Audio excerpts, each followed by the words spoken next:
I have many hobbies, obviously one being K-pop and making YouTube videos, but I also enjoy reading webtoons. That's one of my quote-unquote embarrassing hobbies, I guess.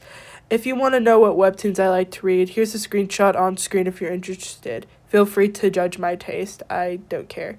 I don't exactly remember when I first started reading webtoons, probably around the pandemic, but I'm not sure.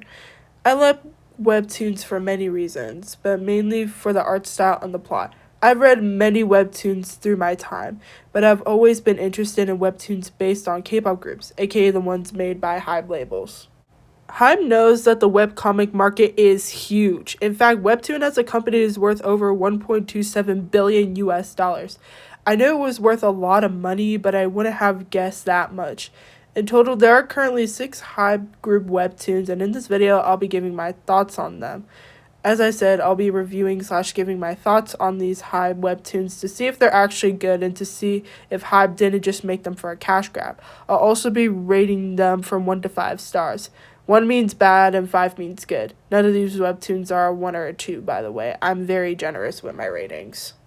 Disclaimer for this video. I didn't read the entirety of each of these webtoons except one. I just read enough to get the basic plot and the characters' names. I'm also not going to target any of these hype groups in this video. This is just a video about the webcomic, not the groups themselves. I'm also not going in chronological order of when these webtoons came out. Also, spoilers for all the comics mentioned in this video. With that said, let's get into the first one.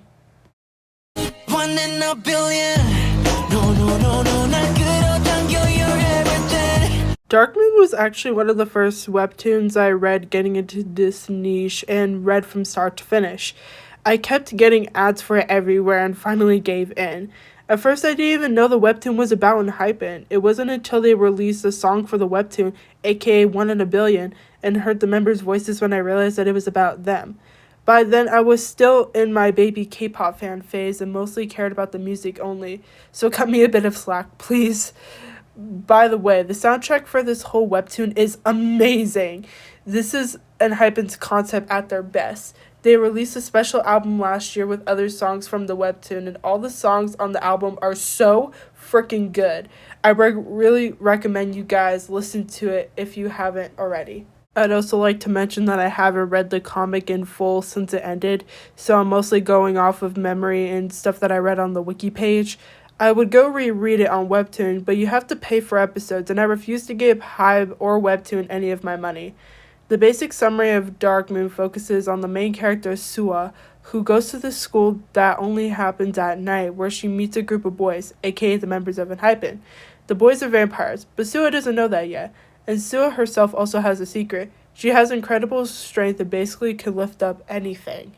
During her childhood, she was called a vampire by her town, and the people thought she killed her childhood best friend, Chris. She did not. Now Sua hates vampires because she thinks they killed her best friend, Chris.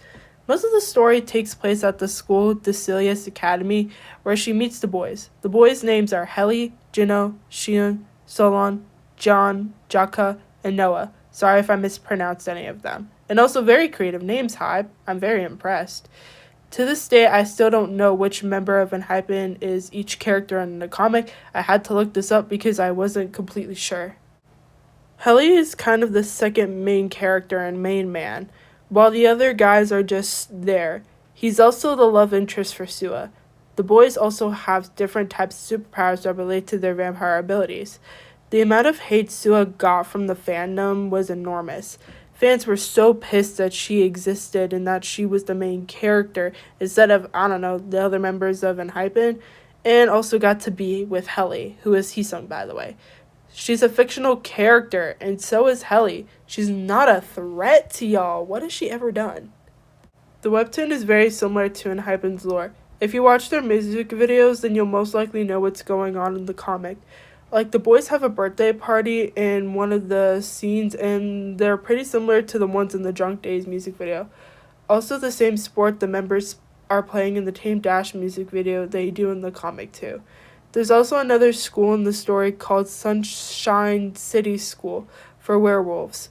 The werewolf guys are practically non-existent throughout the comic. I mean, they're there, but they don't really do anything other than beef with the vampire guys. During the midway point of the webtoon, I started getting a little bored. The other boys were just kind of there for comedic relief, and only Helly was getting screen time and speaking parts, at least in my opinion. There were some moments in the comic that were pretty cringy too, like that one scene where Helly literally bites Sua's neck. I cringe every time I see that part. I was cringing so hard. I will say that the plot isn't that bad, but there were times where I felt like the writers were stretching the story out and there was a bunch of filler. Near the end, I felt this the most. In short, Sua gets kidnapped by a version of her childhood best friend Chris, and the boys and werewolves go on a journey to save her. It takes like 5 episodes for them to get to her, including a flashback that takes about 3 episodes. They do save her in the end, and I don't even remember what the ending was. All I remember is that Sua unleashes her full powers and that she does find out the boys are vampires, though. She finds out before she gets kidnapped, by the way. Turns out Sua was a princess in her past life, and the boys were her protectors in the past life, and they were reincarnated in order to protect her. I wouldn't say the webtoon is bad, but it's not good either. One of the things I like most about it is the art style and how the illustrator drew the Hybe members. I feel like the story was dragged on for way too long, probably to keep up with the comebacks Hybe would have during the comics run. The comic started in 2021 and ended in 2023, and I will also say that scene where Helly is biting Sua's neck is out of context. You would just have to read it to understand what is going on. I could make a whole video dedicated to the Dark Moon franchise. Hybe and Belief were devoted to this webtoon for real, and it is true to Hybe and Zor. They go hand in hand. I'd rate Dark Moon a 4 out of 5 stars. If you want me to do a deep dive on Dark Moon in the future, let me know in the comments. I'd actually be pretty open to it. I'm feeling something. 난 홀린 듯이 아득히 어지러운 부심. Unlike the Blood Altar, I don't know what Crimson Heart relates to in the Le Seraphim lore. I would like to say that the webtoon was already in production while Le Seraphim was planning to debut. It came out a couple months after the group did debut. Just to be clear, I didn't get that far in the comic because I had to read the other webtoons. I got to episode 15 as I'm writing this section of the script, and I got to episode 18 while I'm making this video. So I'm giving a summary off of the amount of plot I've read so far. The story takes place in the city of Refugia, I think that's how you say it, where we meet some of the main characters, Joanne, Sena, Dabi, and ennjoed. There's something off about this city that the government doesn't want the people to know about. There's these things called blue fireflies, and when you touch them, you turn into a creepy, weird monster. The girls witness this at the border of the city, where they see a guard who's trying to attack them turn into one. And one of the girls nearly gets eaten until Joanne uses something called the Crimson Heart, which teleports them outside of Refugia, protecting them from the monster. Joanne found this in the library of their school, where they all attend. After that, the girls decide to go on an adventure to find the island of blue fireflies and meet other girls along the way, like Lucia, who can turn into a cat, and Zozaba, who's part of a group of healers. I forgot the names of her people. I'm sorry. That's as far as I got into the comic, and honestly, I was kind of confused throughout most of it. I was confused with which member of Le Seraphim fits each girl. On the wiki, it says Chaewon is Joanne, Sakura is Sena, Kazuha is Dabi, Unche is Lucia, and Yunjin is some girl called Yurina. I looked her up, and it's this girl with blue hair. She kind of looks like Sena because they both have ponytails. Then who does Zozaba represent? Garam? Don't know. From what I read and what the story told us was that the city of Refugia was founded by 3 people, and one of them being Sena's grandmother. Interesting. The founders are definitely hiding something, but I just don't know what. The girls really seem to care about each other throughout the story, which was cute to see, though they did go to school together, so it makes sense. For a group like Le Seraphim, just by looking at it, I would have never guessed that it was related to them. If I saw this on Webtoon, I wouldn't think this was related to Le Seraphim in any way. Le Seraphim is known for their fearless concept and self-empowering concept, and Crimson Heart is more sci-fi oriented. I don't really read much sci-fi on Webtoon or just in general, so I can't say that I like it, but it isn't bad either. If you're into sci-fi and you like K-pop, read this. What I think is odd is that Hybe didn't really promote the webtoon, at all. They didn't give it any original songs like they did with The Blood Altar, or make any ads to promote it.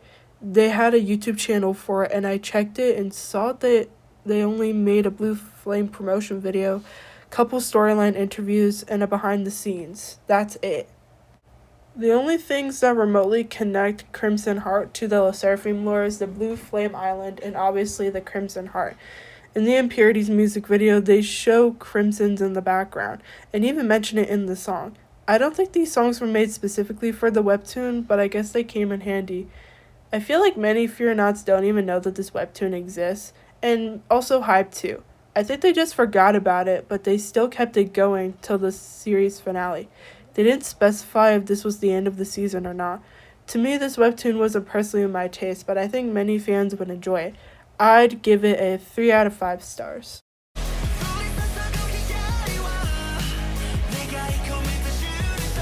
Prior to this, I knew absolutely nothing about ennjoed. I sometimes forget that they're under Hybe at all. They're under Hybe Japan, which I guess makes sense to why I've never heard of them before. Okay, I was familiar to them, but I just don't know anything about them. For what I see, they were also formed under a survival show, and their whole concept is centered on the members being werewolves, which is what their webcomic is all about. If you've read Dark Moon, then you'll know that the characters in Grey City make an appearance in the webtoon as well. That's why they have a Dark Moon in both of their names. The werewolf boys are the enemies to Hybe in the Blood Altar and go to the rival school. There's actually a whole scene in Dark Moon where the two schools play nightball together, which is the name of the sport the Hybe members play in the Tame Dash music video, as I said before. The basic plot, from what I read, of Grey City is about a group of werewolf brothers named Najak, Enzi, and Tahel, where they move to their new town and into an inn where they meet Khan. Sorry if I pronounce all those names wrong. Who gets bullied by this dude named Kronk and his goons. The three brothers are werewolves and left their previous town because of a massacre that happened to the rest of their clan. Right off the bat, the boys are intrigued by Khan and try to befriend him, but he keeps pushing them away, mainly because Khan doesn't want Kronk and his friends to hurt them. The boys keep trying to defend Khan from Kronk, but they only make it worse for him. Now they're also being targeted by Kronk too. While I was reading this, I kept asking myself, why are you guys so desperate to save Khan? It's not that deep, but apparently it is to them. This boy Gronk has some vendetta against Khan. Like, bro, all he did was choose not to join your gang and he bullies him for it. Khan is also known as the village weirdo because at his previous school he was known for beating kids up. His mom, who runs the inn, also isn't his real mom, so he's adopted. Khan is unnaturally strong, which also makes him a target by Kronk. The reason why he doesn't fight back is because Kronk is a nepo baby and his father controls most of the village and practically owns his mom's inn. So to prevent him and his mom from being homeless, he lets Kronk beat the shit out of him. All of this tension escalates to a huge fight in the village where the brothers, Khan, Kronk, and his goons all fight each other, which Khan and the boys win. Later on, though, Kronk does go missing and we find out that Khan was the one who did it. We don't find out about that till later, but Kronk does go missing. The brothers were speculating that Khan would either be a werewolf or a vampire, but it turns out he's both. I kind of already knew that from the get-go, but I digress. This webtoon was pretty good when I started reading it. I didn't really know what to expect going into it because I didn't know anything about ennjoed. It's mostly like Dark Moon, just with werewolves, obviously. The webtoon seems to go hand in hand with the group's lore, too.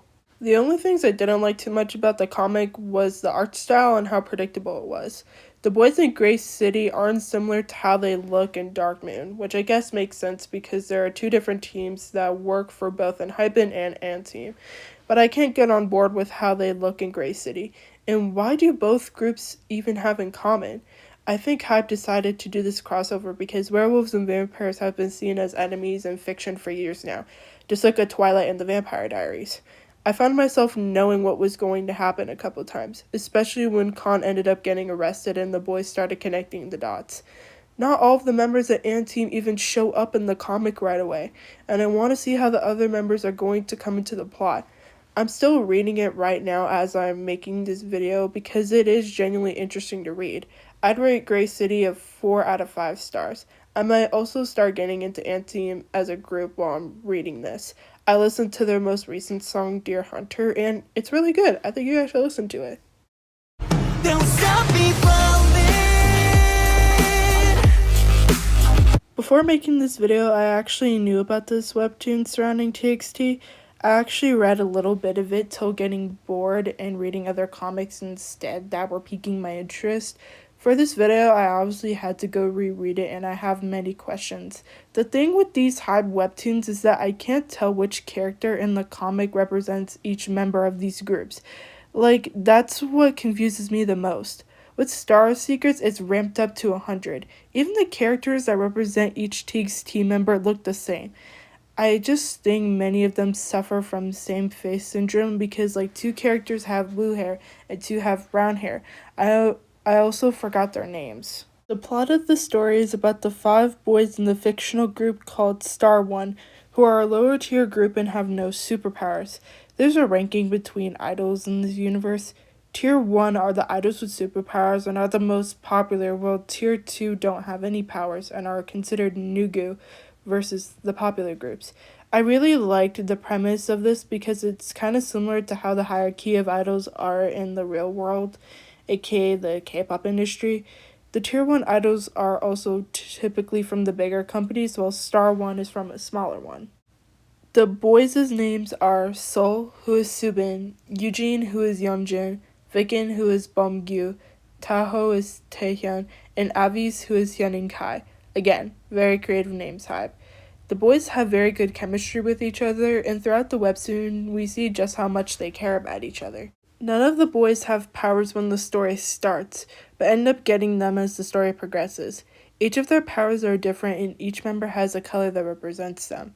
Like Viken's power is healing, and his representative color is green. The boys don't know how to use their powers, so they hire a new manager in order to teach them how to use them. Sol's mother is also a very popular Tier 1 singer, but she didn't want her son to be as popular as her or even to become an idol. She didn't even support her son becoming an idol without powers and didn't give him any free promo. Which is okay, but why not support your son's dreams? He wants to be just like you and you're not okay with it? And no promotion either? Come on. The boys also meet a group of investors that tell them that they're the boys of destiny, who are wizards that are destined to make the world a better place. They're also trying to fight a group of villains that want to take their powers away from them. When the boys of destiny's part was revealed, I was confused because it just didn't make sense to me. I think that part should have been added into the story, but at that point I decided to click off. They could have gone deeper into the members trying to better understand their powers, but instead pushed this one onto us so early into the story. Just like Crimson Heart, Starseekers barely got any promotion from Hybe. Why is my question? I mean, at least they gave Starseekers their own original song, called Free Falling, which was released in 2022 when the webtoon started. TXT also has songs in their discography related to it, like Magic Island, Nap of a Star, and Frost. Funny how Nap of a Star and Frost are 2 of my favorite TXT songs, and I had no idea they were related to the webtoon. To sum it up, I feel like the plot for this could have been the main selling point of the story, but instead the writers decided to take it in a different direction with the Boys of Destiny's thing. I wanted to know more of how the boys interact with other idols and how they manage their new powers. Maybe if I read more of it, then it'll happen. Right now, I'm not impressed. Also, all of the boys look almost identical, especially in the face. I know I said that before, but I'm gonna say it again. The art style also doesn't help their case either. In short, I'll rate Starseekers a 3 out of 5 stars. Sorry, not sorry, guys.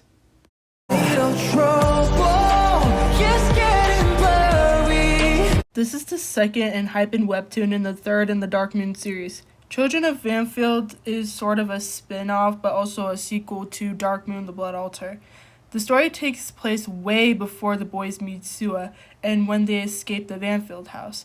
The boys have been there since they were kids, and the story is about them planning to escape and learning how to use their suppressed powers, while also trying to adapt to the real world after they've escaped the Vanfield house. I didn't get that far into the comics so far, and I'm reading it as I'm writing the script, so take mercy on me. From what I've read so far, it's actually pretty interesting. I like how the boys interact with each other and how much they care about each other. They truly are each other's brothers. Non-biological? Question mark? They spend most of their lives stuck in the Banfield house and they grow up super fast, like abnormally fast. But they're vampires, so it makes sense. The people in charge make them take a lot of pills to suppress their vampire instincts, but the boys stop taking them after a while. They don't know till later that they don't need food to survive, but instead blood because they're vampires, of course. They also find out that the people in charge have been lying to them basically their whole lives and keep questioning why they can't leave the house as time goes on. What I enjoy most about the comic is the suspenseful vibe surrounding the story. The Vanfield house they live in looks scary, and I'd probably go insane if I was in that environment like that my whole life. There's also some scary scenes in it too. Like the scene where Shion literally starts coughing up blood because he took Noah's pills because he didn't want to take them. The staff makes Shion cough them up, and I remember being disturbed while reading that scene. It truly was disturbing, and I don't think I can show the clips here on YouTube, so look it up at your own risk.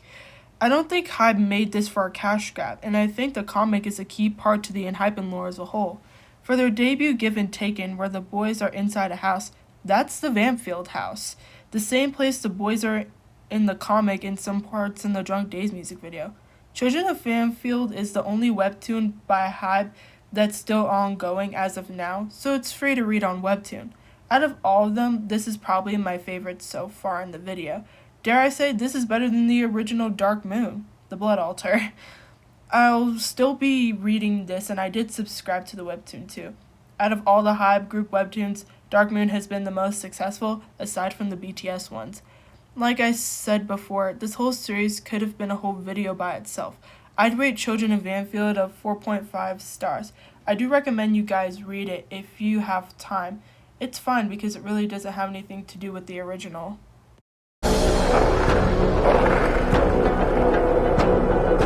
This is the last webtoon I'll be talking about in this video, and what better one to talk about than a BTS webtoon, aka one of the ones that started it all. This one has nothing to do with the BTS lore, because it's more sci-fi oriented. If BTS was going to have a webtoon based on them, I wouldn't have expected it to be sci-fi. More as slice of life. Seven Fates is the definition of sci-fi. The story takes place in South Korea, and there's these creatures called the Bwom? Yeah, Bwom, that come from another dimension and can disguise as humans and basically kill them for the love of the game. Every January 16th Lunar New Year, they come to the human world and eat them. The main character is Zia, aka Jungkook, who lost his parents at a young age and discovers that his parents were killed by a family friend who is a Bwom. Zia's father was also a Bwom and his mom was a shaman, so Zia is both human and a Bwom, but is basically weak. Zia meets Haru, aka Jimin, who came from a rock that was made to fight against the Bwom. Both of them meet the rest of the members of BTS named Dogun, who's RM, Hwan, who's Jin, Hosu, who's J-Hope, Joan, who's V, and Seon, who's Suga, who have their own reasons as to why they hate the Bwom. My favorite character is probably Dogun because he's based off of RM, who's my bias in BTS, and also his backstory is sad. His friends who he does crimes with were all killed by the Bwom, all in a very tragic way. His friends were also killed the day before his birthday, which is even worse to me in my opinion. Though I'm not technically into sci-fi, this one intrigued me, because I watched Demon Slayer and Seven Fates is pretty similar to it. They both have a group of people who fight some type of demons, but with the Bwom and Seven Fates, they come from another dimension, while the demons in Demon Slayer don't. The main characters in both also lost their parents, which is another thing they have in common. The art style is nice too.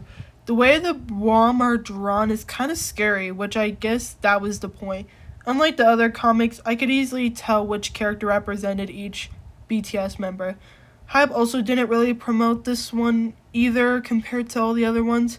Every Hybe webtoon has a YouTube channel, but only Dark Moon has the most recent upload to it. The only thing I found annoying while reading this is the mention of the certain date the Bwom came to the human world. It's talked about constantly throughout the story, which annoyed me because by episode 15 I remembered the date.